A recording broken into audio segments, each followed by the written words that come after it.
Hello commandos, welcome to Biomentors classes online. और हम लोग बात कर रहे हैं बायोमोलिक्यूल्स के बारे में। तो बायोमोलिक्यूल्स में अभी तक हम लोगों ने कार्बोहाइड्रेट का क्लासिफिकेशन पढ़ लिया, ग्लूकोज के इंपॉर्टेंट रिएक्शंस के बारे में पढ़ लिया, ग्लूकोज में क्या क्या इंपॉर्टेंट रिएक्शन आए, glucose Fehling solution, Tollens reagent, Benedict solution, इन सबको रिड्यूस कर सकता है। It means glucose is a reducing sugar. Glucose एक रिड्यूसिंग शुगर है।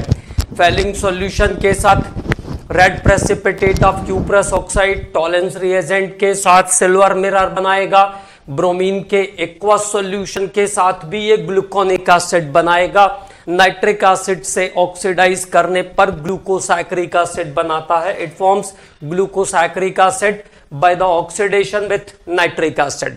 तो ये यहां तक हमने इसके ऑक्सीडेशन के बारे में पढ़ा।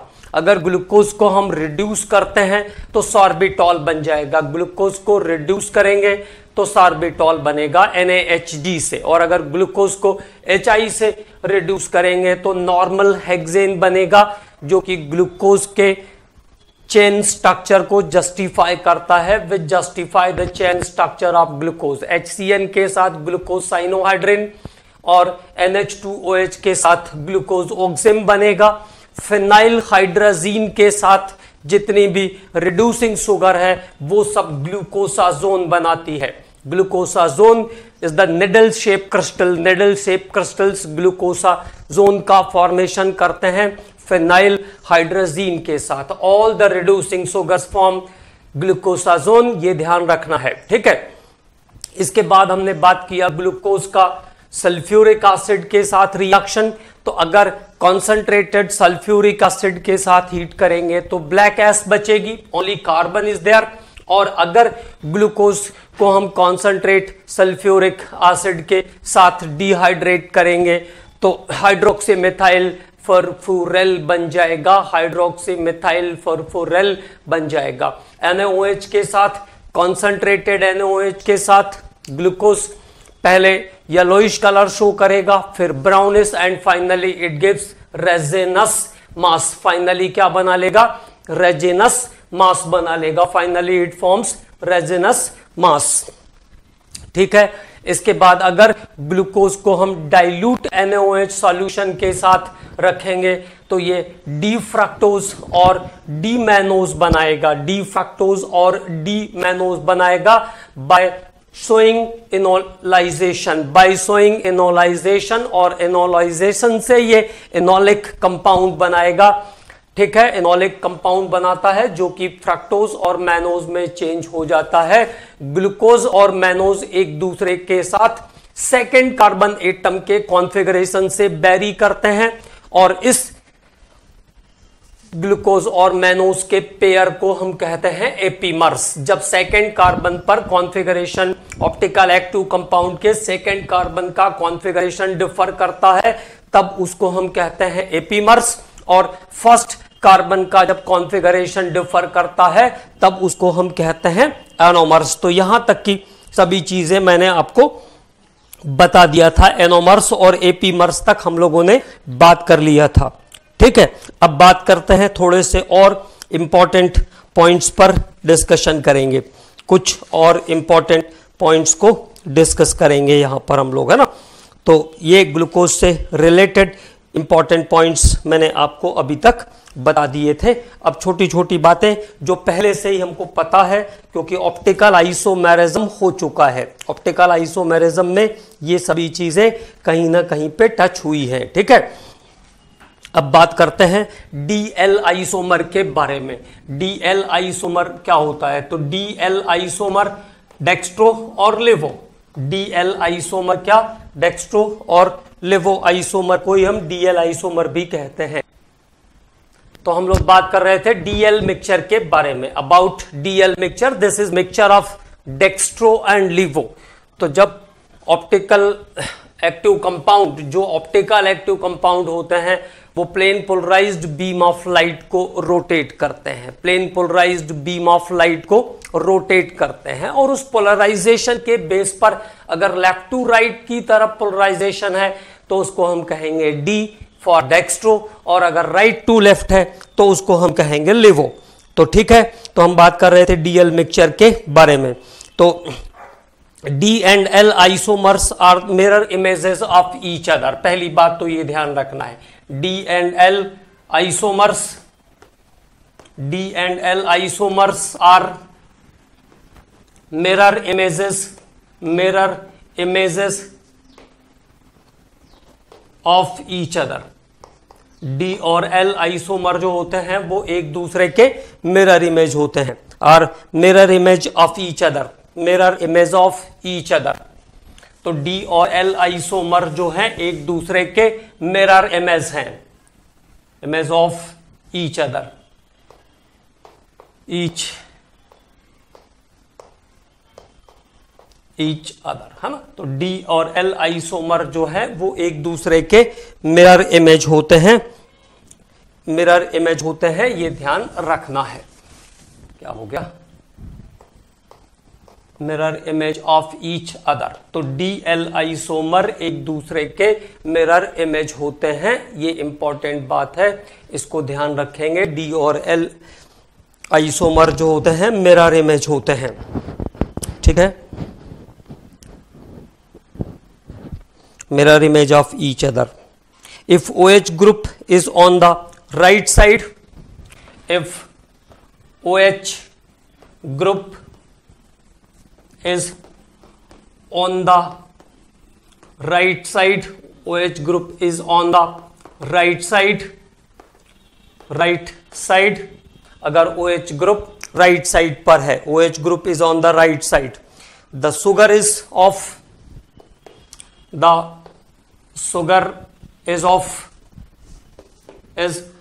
of D series. तो शुगर कैसी होगी, डी सीरीज की होगी, डेक्स्ट्रो सीरीज की होगी। Sugar is of dextro series, तो sugar is of dextro series, तो शुगर कैसी होगी, डेक्स्ट्रो सीरीज की होगी। It belongs to D series, है ना। And if on the left side, if it is on the left side, it is on the left side, और अगर वो लेफ्ट साइड में होगा, it is on the left side, the sugar belongs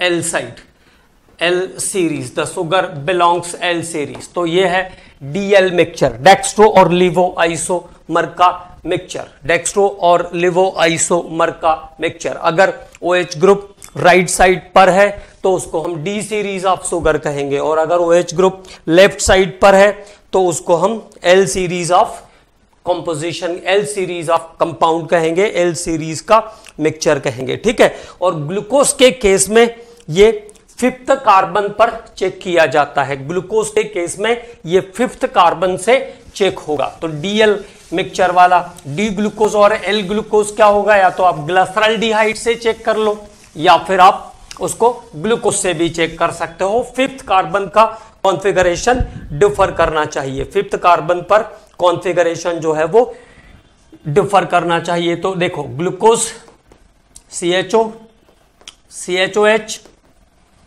CHO, CHOH, second वाला ऐसा रहेगा इसमें, है ना, CHOH, CHOH। ये ग्लूकोज के, डी ग्लूकोज के स्ट्रक्चर के बारे में हम बात कर रहे हैं, about the structure of D glucose.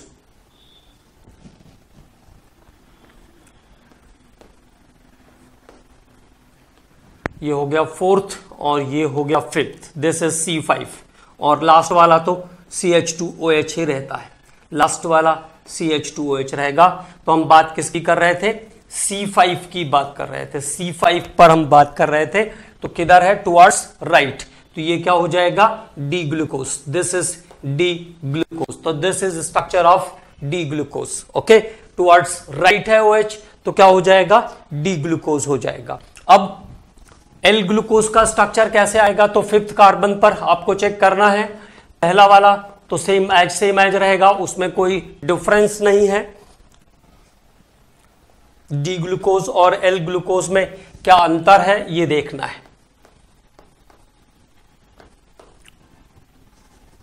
D glucose and L glucose.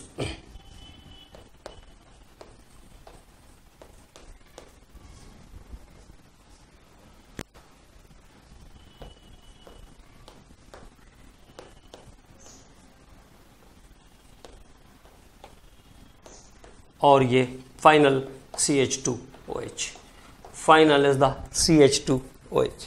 तो फिफ्थ कार्बन C5 पर यहां देखेंगे तो आपको ये लेफ्ट साइड मिलेगा। This is left side and this is right side. ये राइट साइड पर है और ये अराउंड यहां से लेफ्ट साइड पर है।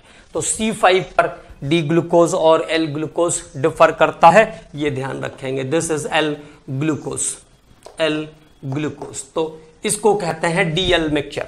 डेक्स्ट्रो और लेवो रोटेटरी कंपाउंड्स का जो मिक्सचर है वो क्या है, डीएल मिक्सचर है। और ये आपस में क्या होते हैं, मिरर इमेज होते हैं। It is mirror image.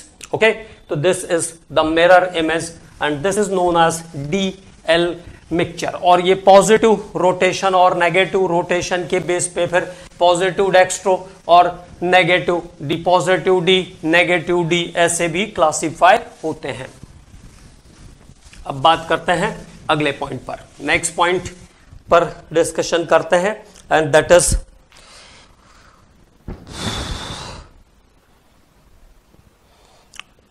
तो देखो ऑप्टिकली एक्टिव जो शुगर्स हैं, जैसे हमने आपको बताया कि इनको हम कैसे क्लासिफाई करते हैं। The term dextro for positive rotation, the term levo for negative rotation. Levo rotatory को नेगेटिव रोटेशन भी कहते हैं, पहले भी हम लोग बात कर चुके हैं इनके बारे में। तो ऑप्टिकल आइसोमर्स में भी designated as positive D, negative D, positive L and negative L, positive L and negative L, इतने टाइप से इसको हम डिनोट कर सकते हैं। अब बात करते हैं रेसमिक मिक्सचर के बारे में। रेसमिक मिक्सचर, तो आई थिंक रासमिक मिक्सचर के बारे में भी हम लोगों ने ऑप्टिकल आइसोमेरिज्म में बात किया होगा। रासमिक मिक्सचर क्या होता है, जनरली जो ऑप्टिकल एक्टिव कंपाउंड होते हैं उनमें 50% डेक्स्ट्रो और 50% लिवोफॉर्म होता है। तो जब एग्जैक्टली 50% डेक्स्ट्रो और 50% लिवोफॉर्म होगा तो उसको हम क्या कहेंगे, रेसमिक मिक्सचर कहेंगे। If D and L isomer are present in equal concentration, if D and L isomers, D and L isomers are present, D and L isomers are present in equal concentration, D and L isomers are present in equal concentration, D and L isomers are present in equal concentration, D and L isomers are present in equal concentration is called racemic mixture, is called racemic mixture। तो इस composition को हम कहते हैं racemic mixture। तो this is called racemic mixture। और DL mixture, इसको भी हम डीएल मिक्सचर कह सकते हैं, ठीक है ना, racemic mixture और DL mixture. Racemic mixture does not exhibit any optical property. Racemic mixture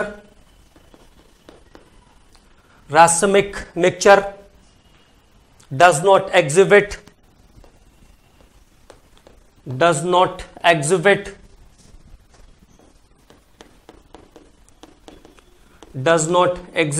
any optical property, does not exhibit any optical property. Racemic mixture में कोई ऑप्टिकल प्रॉपर्टी नहीं होती है, क्योंकि जितना डेक्स्ट्रो होता है उतना लीवो होता है, जितना क्लॉकवाइज होगा उतना एंटी क्लॉकवाइज होगा, तो दोनों मिलकर के क्या करेंगे, रिजल्टेंट को कैंसिल कर देंगे। तो racemic mixture does not exhibit optical property. Dextro and levo rotatory activities cancel each other. Dextro and levo rotatory activity, dextro and levo rotatory activity cancel each other,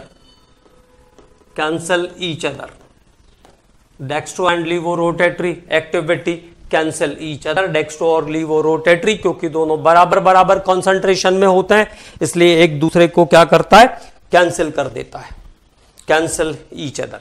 ठीक है, तो this is about racemic mixture, इसको हम कहते हैं racemic mixture. अब बात करते हैं अगले पॉइंट पर।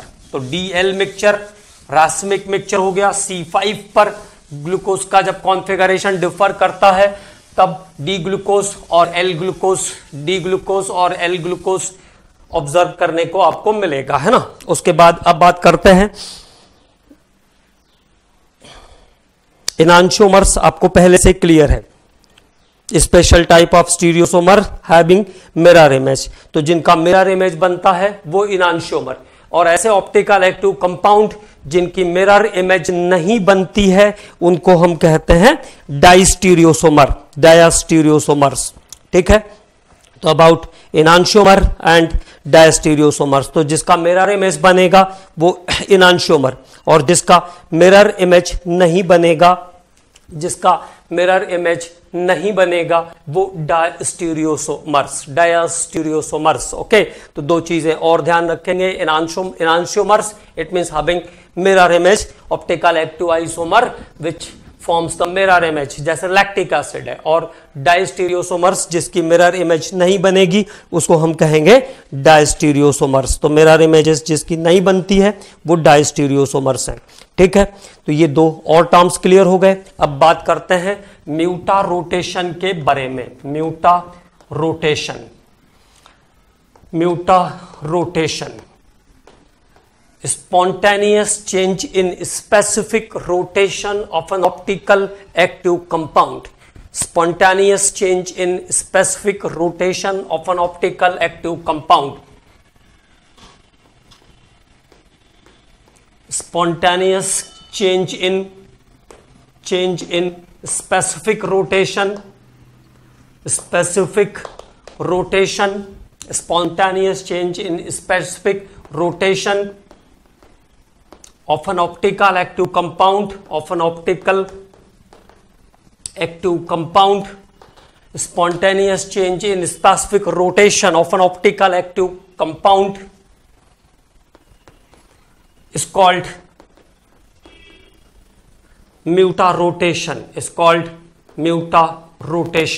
Spontaneous change in specific rotation of an optical active compound is called mutarotation. Spontaneous change in specific rotation of an optical active compound is called mutarotation. इसमें क्या है, जैसे ग्लूकोज का जो मिक्सचर है अल्फा डी ग्लूकोज और beta D glucose, तो दोनों का डिफरेंस किससे के बेस पे आता है, रोटेशन, स्पेसिफिक रोटेशन के बेस पर दोनों के डिफरेंस को हम ऑब्जर्व करते हैं।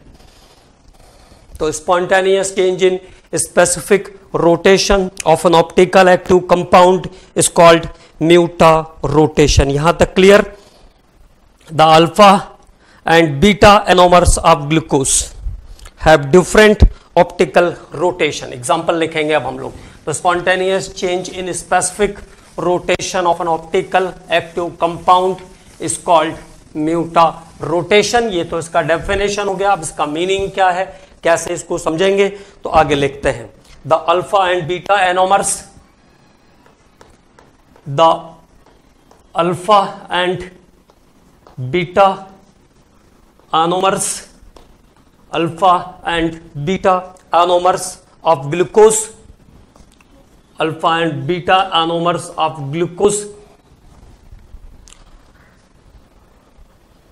have different optical rotation, have different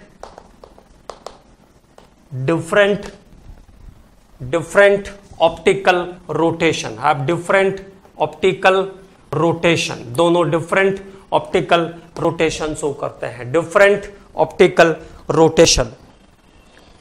The specific rotation of freshly prepared glucose solution in water. The specific rotation of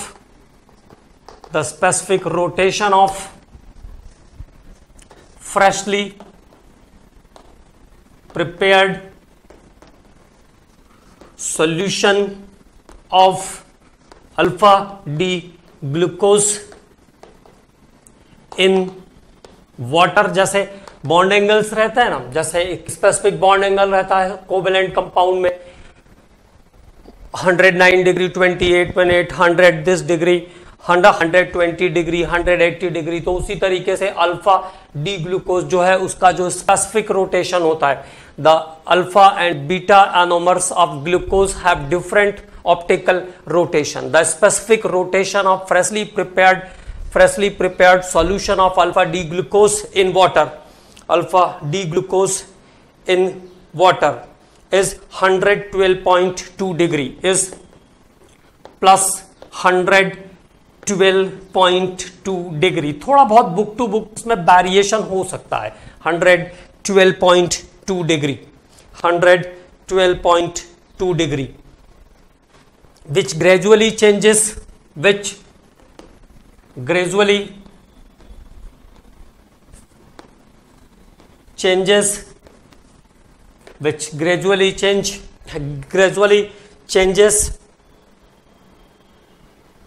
and attain equilibrium, which gradually changes and attain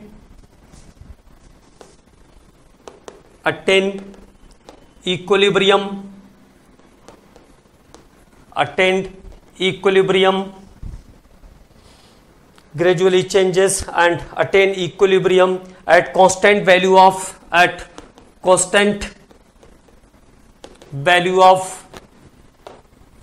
52.7 degree, 52.7 degree तक उसका rotation change होता है। मतलब positive 112.2 से change होते होते कहां पहुंच जाता है, 52.7 पर आ जाता है। अब वहां पे आके वो स्टेबल हो गया, तो 52.7 पर स्टेबल हो जाता है। In case of beta D glucose, the specific rotation is,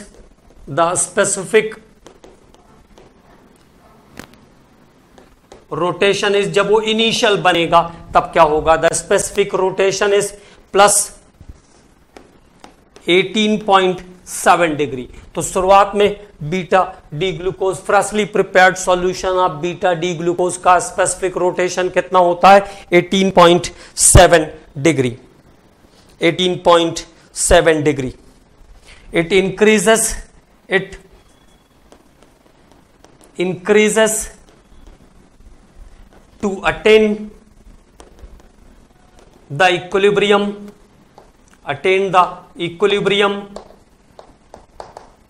at 52.7 degree. और वो इंक्रीज होकर के अल्फा डी ग्लूकोज में क्या हुआ, डिक्रीज हुआ, 112.2 से डिक्रीज होकर के कहां गया, 52.7 पर आया। और बीटा डी ग्लूकोज में ये इंक्रीज होकर के कहां जाता है, 52.7 डिग्री पर। मतलब 52.7 degree is the equilibrium concentration, equilibrium concentration है दोनों के लिए 52.7 डिग्री। तो अल्फा डी ग्लूकोज का इनिशियल स्पेसिफिक रोटेशन कितना है, प्लस 112.2 डिग्री, 112.2 डिग्री। और ये फाइनली कहां पहुंचा, फाइनली ये आया इक्विलिब्रियम कंसंट्रेशन पर। इक्विलिब्रियम मिक्सचर कितना है, 52.7 डिग्री, 52.7 डिग्री। और बीटा इक्विलिब्रियम मिक्सचर कितना है, 52.7 डिग्री। और बीटा डी ग्लूकोज के लिए इनिशियल एंगल कितना है, 18.7 और इक्विलिब्रियम पर कितना आ जाएगा, उसके लिए भी 52.7 डिग्री। तो 52.7 degree is the angle of equilibrium mixture, 52.7 degree is the equilibrium angle for alpha D glucose and beta D glucose. So there is the change in angle of optical active compound due to specific rotation. ठीक है, तो this is the mutarotation. कैसे explain करेंगे? Spontaneous change in specific rotation of an optical active compound is called mutarotation. Okay, the alpha D glucose and beta, alpha and beta D, alpha and beta anomers, alpha and beta enamers, alpha and beta anomers of glucose have different optical rotation. The specific rotation of freshly prepared solution of alpha D glucose in water is plus 112.2 degree, plus 112.2 degree, which is gradually changes and attain equilibrium at constant value of 52.7 degree. In case of beta D glucose, the freshly prepared solution of beta D glucose has a specific rotation is plus 18.7 degree. It increased to attain the equilibrium again at 52.7 degree. तो 52.7 degree यहाँ पर equilibrium mixture है. मैंने आपको ऐसा बोला इसके बारे में कि थोड़ा बहुत बुक्स टू बुक्स इसमें वेरिएशन वैल्यूज में हो सकता है. ठीक है, बट ज्यादा वेरिएशन नहीं करेगा, ये ध्यान रखेंगे, है ना. तो ये है बात म्यूटा रोटेशन. तो ये बात हो गई अब म्यूटा रोटेशन की. तो सभी छोटे पॉइंट्स, डीएल मिक्सचर पढ़ा हमने, तो डेक्स्ट्रो रोटेटरी, लीवो रोटेटरी. ठीक है, इसके बाद रैसमिक मिक्सचर, तो जिसमें 50% डी फॉर्म होगा और 50% एल फॉर्म होगा, उसको रैसमिक मिक्सचर कहेंगे. तो वो क्लॉकवाइज एंटी क्लॉकवाइज दोनों का कंसंट्रेशन बराबर है, इसलिए जो रैसमिक मिक्सचर होते हैं वो कोई रोटेशन शो नहीं करते हैं. ठीक है, उसके बाद हमने बात किया एनांशियोमर्स के बारे में, ओरली बताया मैंने आपको. तो जब मिरर इमेज फॉर्म होगी तो एनांशियोमर, और मिरर इमेज फॉर्म नहीं होगी तो डायस्टीरियोसोमर्स. ठीक है, एंड देन अबाउट म्यूटा रोटेशन. अब उसके बाद हमने बात किया म्यूटा रोटेशन के बारे में, अबाउट म्यूटा रोटेशन. देन अब हम बात करेंगे अगले टॉपिक पर. तो that topic is reducing, non reducing sugar. ये सब सारा काम हो गया है. इन्वर्शन के बारे में बात करेंगे. इन्वर्शन और रैसिमाइजेशन, इन्वर्सन और रैसिमाइजेशन, इन्वर्शन और रेसिमाइजेशन, इन्वर्शन और रेसिमाइजेशन, इन्वर्शन और रेसिमाइजेशन किसने डिस्कवर किया था? इन्वर्शन के फिनोमेना को वोल्डन ने डिस्कवर किया था. This was discovered by Walden, was discovered by Walden. तो वोल्डन ने इन्वर्शन के फिनोमेना को डिस्कवर किया. और जो डेक्स्ट्रो रोटेटरी कंपाउंड्स होते हैं, it is converted into dextro and levo rotatory compound. तो एक डेक्स्ट्रो रोटेटरी कंपाउंड का डेक्स्ट्रो और लिवो रोटेटरी कंपाउंड में कन्वर्ट होने का फिनोमेना इन्वर्शन कहलाता है. तो सुक्रोज के बारे में आपको पता है, हम लोग बहुत बार बात कर चुके हैं इसके बारे में. Sucrose as such is dextrorotatory. Sucrose is dextrorotatory.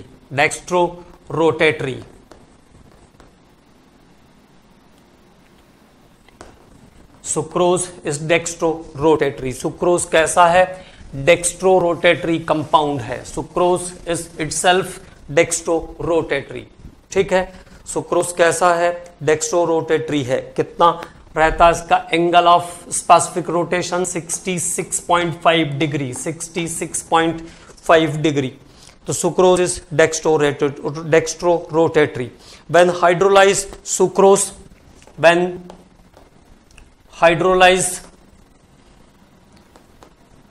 Hydrolyse sucrose, और जब इसको हाइड्रोलाइज करते हैं, when hydrolyzed sucrose becomes levorotatory,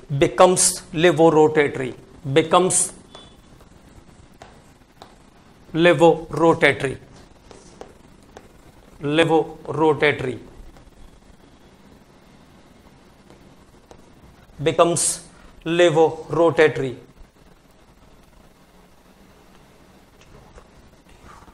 Becomes levorotatory. तो सुक्रोज डेक्स्ट्रोरोटेटरी है इनिशियली, है ना, और व्हेन हाइड्रोलाइज, जब इसको हाइड्रोलाइज करते हैं तो सुक्रोज बिकम्स लेवोरोटेटरी, और ये एंगल कितना है -28.2 तक डिक्रीज करेगा, -28.2 तक. तो the process of change in optical rotation from dextro to levo, the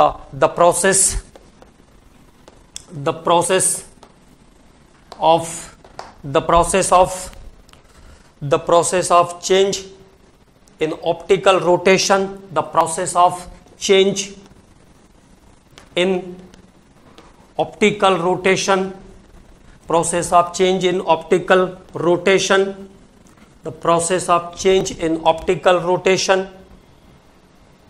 from dextro to levo, from dextro to levo, from dextro to levo, from dextro to levo is called inversion, is called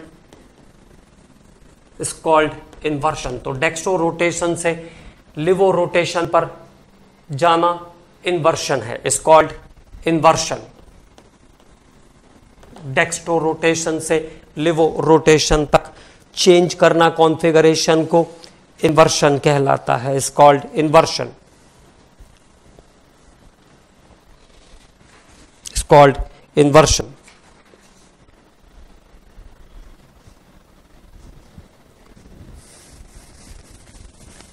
ठीक है, तो it is about inversion, dextro to levo conversion is called inversion.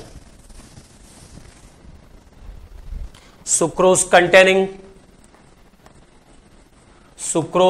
Containing glucose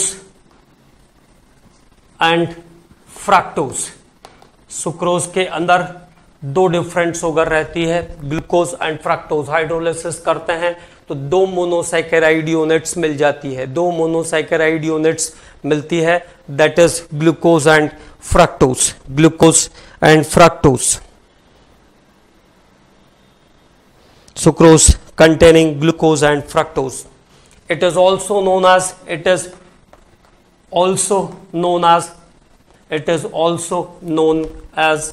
invert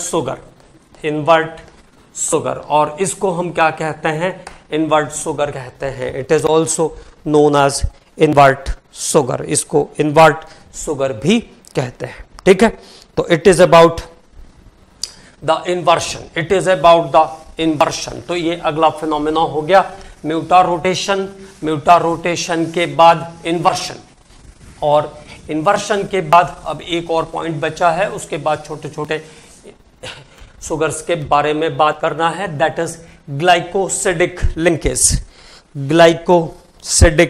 linkage.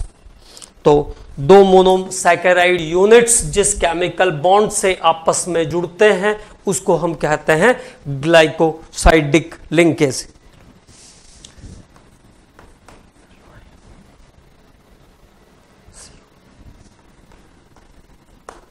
Glycosidic linkage और glycosidic bond भी कह सकते हैं आप इसको, glycosidic bond. The chemical bond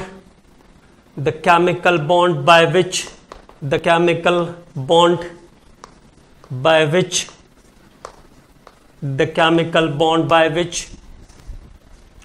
two monosaccharide units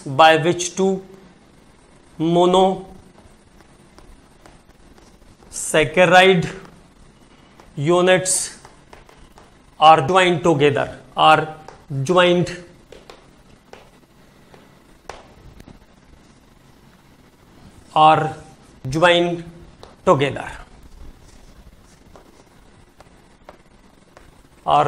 together, is called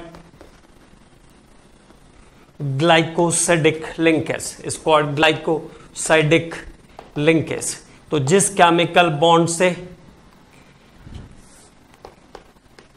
दो मोनोसैकेराइड यूनिट आपस में जुड़ते हैं उसको कहते हैं glycosidic linkage. It is called glycosidic linkage. तो वो केमिकल बॉन्ड जिससे दो मोनोसैकेराइड यूनिट आपस में जुड़े होते हैं उसको कहते हैं glycosidic linkage. It is called glycosidic linkage. ठीक है, अब इसके एग्जाम्पल्स पर बात करते हैं। तो कम से कम दो मोनोसैकेराइड यूनिट्स उसके लिए होने चाहिए ग्लाइकोसाइडिक लिंकेज के लिए। तो ग्लाइकोसाइडिक लिंकेज जो केमिकल बॉन्ड दो मोनोसैकेराइड यूनिट्स को आपस में जोड़ेगा उसको कहेंगे ग्लाइकोसाइडिक लिंकेज। अब बात कर लेते हैं 1 by 1 शुगर्स के बारे में, तो एग्जांपल भी पता चल जाएगा, जैसे मोल्टोज। तो मोल्टोज डाइसैकेराइड है, सबको पता है ना। Maltose is composed of 2 alpha D glucose units. Maltose is composed of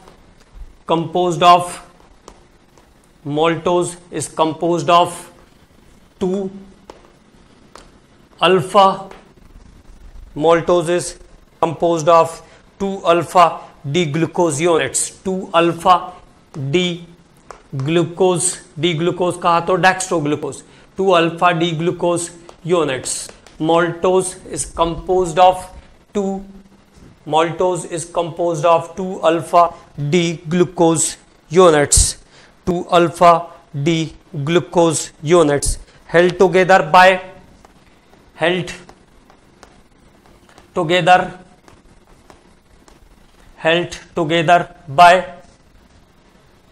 1,4 glycosidic bond। held together by 1,4 C12C4 ऐसा भी कह सकते हैं ना, C12C4 glycosidic bond held together by C12C4 glycosidic bond held together by C12C4 124 glycosidic bond।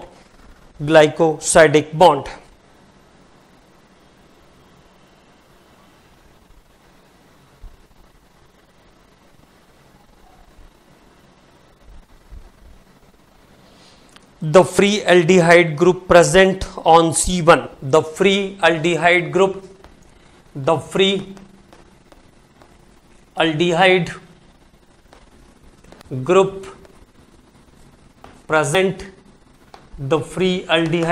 present on C1 और C1 पर free aldehyde group present होता है।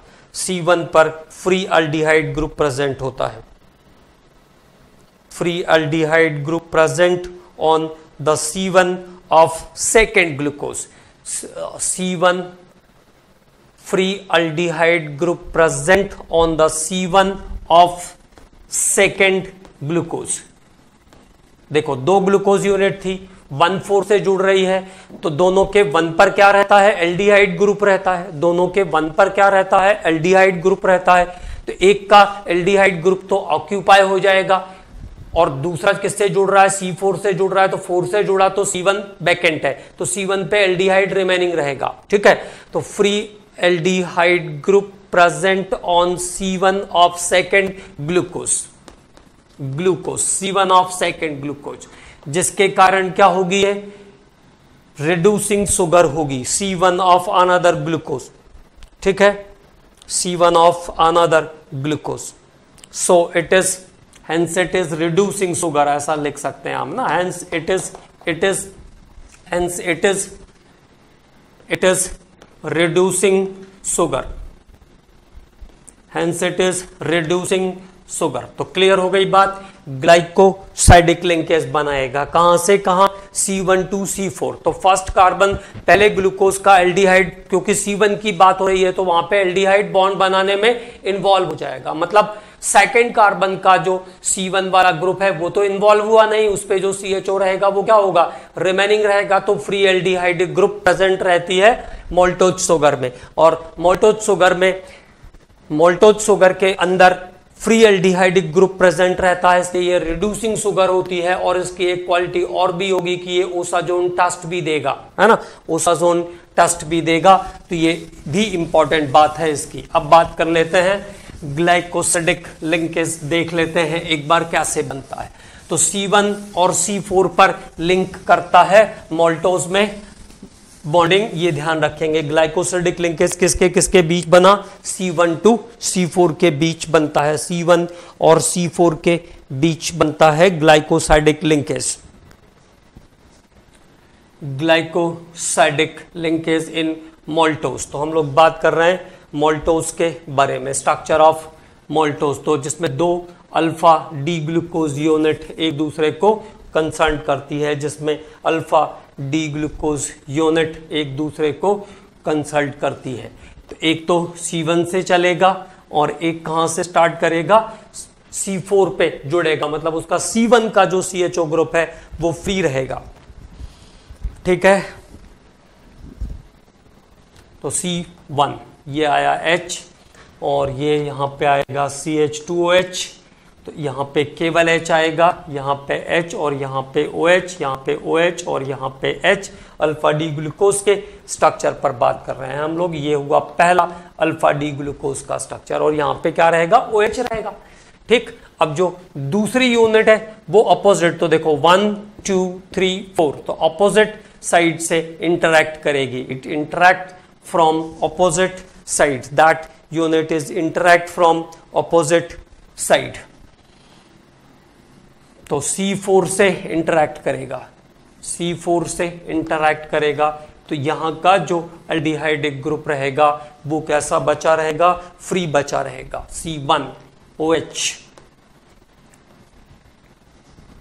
There is HOH OH H, okay, और ऑक्सीजन के एडजेसेंट वाले group पर रहेगा CH2OH H, CH2OH, और यहां पर OH रहता है और यहां पे H रहेगा और एक OH रहेगा, तो एक H और एक OH, ये H और ये एक वाटर एलिमिनेट करेंगे और दोनों ये आपस में जुड़ जाएंगे, एक ऑक्सीजन, दोनों का OH OH रहेगा, तो H2O निकलेगा, तो क्या बचेगा, देखो दोनों पे क्या रहता है OH और इसका भी क्या रहेगा OH, तो जब H2O निकलेगा तो एक ऑक्सीजन क्या बचेगी, कॉमन बचेगी, जो दोनों को जोड़ देगी, और इस बॉन्डिंग को हम क्या कहते हैं, ग्लाइकोसिडिक लिंकेज कहते हैं। This is called glycosidic linkage, glycosidic linkage, इस बॉन्ड को हम क्या कहते हैं, ग्लाइकोसाइडिक बॉन्ड कहते हैं, ग्लाइकोसिडिक बॉन्ड। तो दिस इज C1 और ये C4, C1 और C4 से कनेक्ट होगा, तो C1 of the second unit, C1 जो दूसरे यूनिट का C1 होगा वो एज इट इज रिमेनिंग रहेगा, तो सेकेंड का C1 as it is remaining रहेगा, ये C1 है, और यहाँ का जो एल्डिहाइडिक ग्रुप है ये क्या करेगा, इसको सभी टेस्ट, एल्डिहाइड के सभी टेस्ट पॉजिटिवली देने के लिए तैयार रखेगा। अब बात करते हैं ग्लूकोज के बाद फ्रक्टोज के, ग्लूकोज हो गया, इसके बाद अब बात करते हैं मोल्टोज की, बात कर लिया हमने मोल्टोज के बाद, अब बात करेंगे सुक्रोज के बारे में, अबाउट सुक्रोज। तो सुक्रोज के बारे में ध्यान रखना है, इस साल भी सुक्रोज पर क्वेश्चन आया, जैसा मैंने आपको पहले ही बता दिया था। सुक्रोज, कैन शुगर भी बोलते हैं इसको, कैन शुगर सबसे कॉमन शुगर है, टेबल शुगर भी आप इसको बोल सकते हो, ठीक है। Cane sugar is made up of alpha D glucose and beta D fructose, is made up of alpha D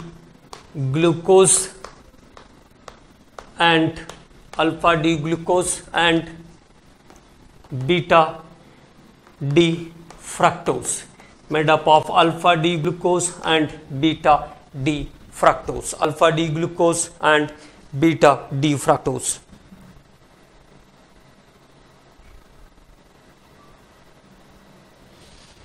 Two monosaccharides, two दोनों मोनोसैकेराइड है, अल्फा डी ग्लूकोज और बीटा डी फ्रैक्टोज, तो दोनों मोनोसैकेराइड है। Two monosaccharides, two monosaccharides, two monosaccharides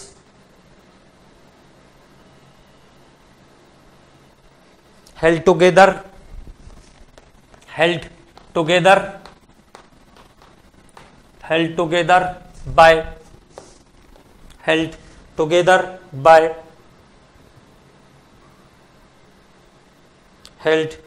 by C1 of alpha glucose, C1 of alpha glucose, C1 of alpha glucose and C2 of beta D fructose, C2 of beta fructose, C2 of beta fructose, C2 of beta fructose held together by C1 of alpha D glucose and C2 of beta D fructose by a glycosidic linkage, by a glycosidic linkage। तो रहता तो glycosidic linkage, ये बाया glycosidic linkage, तो अच्छे से ध्यान रखेंगे। अभी इस बार अपर साइड से पूछ लिया, हो सकता है अगली बार ऐसा पूछ ले कि कहां से कंसल्ट करते हैं, तो C1 of alpha D glucose and C2 of beta D fructose, C2 of beta D fructose, C1 of alpha D glucose and C2 of beta D fructose से एक दूसरे से एसोसिएटेड रहते हैं, ये ध्यान रखेंगे। तो there is the glycosidic linkage again, तो alpha of C1 and beta of C2 held together by the glycosidic linkage, तो ये इन दोनों का ग्लाइकोसिडिक लिंकेज का फॉर्मेशन है।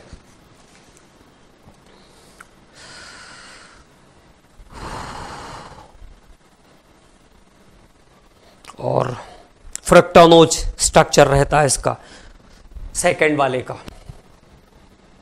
अगर साइक्लिक में देखेंगे तो, क्योंकि वो 5 कार्बन मेंबर के फॉर्म में एग्जिस्ट करती है फ्रक्टानोज। तो देखो अल्फा डी ग्लूकोज, तो पहला स्ट्रक्चर अल्फा डी ग्लूकोज का C1, दिस इज C1, ये कार्बन जो है वो C1, this is C1, C2, C3, C4 ऐसा चलता है, यहां C5, C6, तो ये हो गया H, ये हो गया आपका H, और there is HOH, OHH, HOH, और काउंटिंग कैसे करेगा, कहां से जुड़ेगा, तो CHO कहां पे रहता है, अल्फा पोजीशन पर रहता है CHOH, तो OH दूसरे C2 वाले H से रिप्लेस करेगा, तभी तो ग्लाइकोसिडिक लिंकेज बनेगा उसमें, तभी तो उसका ग्लाइकोसिडिक लिंकेज आएगा। अब देखो यहां पे जो स्ट्रक्चर होगा इसका वो 5 मेंबर्ड रिंग के फॉर्म में होगा, it is in 5 membered ring, तो फ्रक्टोनोज बोलेंगे इसको, ठीक है ना, 5 membered ring.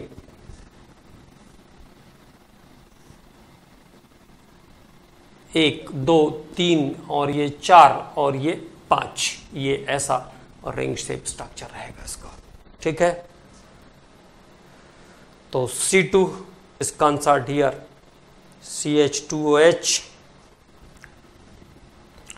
here is the CH2OH। थोड़ी स्ट्रक्चर की प्रैक्टिस करनी पड़ेगी, तो स्ट्रक्चर की थोड़ी प्रैक्टिस करना है क्योंकि बहुत टिपिकल टाइप के स्ट्रक्चर हैं। तो this is the considered as C1, यहाँ पे ये C1 की कंडीशन है और ये आपकी C2 की कंडीशन है, तो ये इस तरीके से ग्लाइकोसाइडिक लिंकेज बनाएगा, that is the glycosidic linkage, okay. और ये हो गया आपका 2, एक कार्बन ये, एक कार्बन ये, 2, और इसके बाद यहां पर ये ऐसा आएगा ना, 5 मेंबर्ड रिंग है, तो 5 मेंबर्ड रिंग होगी तो ऐसी आएगी, ओके। और there is HOH, OHH, और ये फाइनली HCH2OH, HCH2OH। तो जो आपका C1 है उस पे अल्डिहाइडिक ग्रुप यहाँ प्रेजेंट नहीं है। जो अल्डिहाइडिक ग्रुप वाला हिस्सा, ये कीटोन वाला हिस्सा था, तो कीटोन वाला हिस्सा इसके एल्डिहाइड वाले हिस्से से क्या है, बाइंड अप है। तो नो फ्री अल्डिहाइडिक ग्रुप, इसमें कोई भी फ्री अल्डिहाइडिक ग्रुप नहीं है। तो this is the structure of sucrose, ये सुक्रोज का स्ट्रक्चर है। This is the structure of sucrose, ये सुक्रोज का स्ट्रक्चर। ठीक, इसके बाद अब अगले लेक्चर में हम लोग थोड़े से और स्ट्रक्चर्स पे बात कर लेंगे इसके, और उसके बाद फिर बात करेंगे पहले विटामिन्स के बारे में, क्योंकि विटामिन्स वाला पोर्शन छोटा है, उसको हम जल्दी खत्म कर सकते हैं। देन उसके बाद हम बात करेंगे प्रोटीन्स के बारे में, अमाइनो एसिड के बारे में।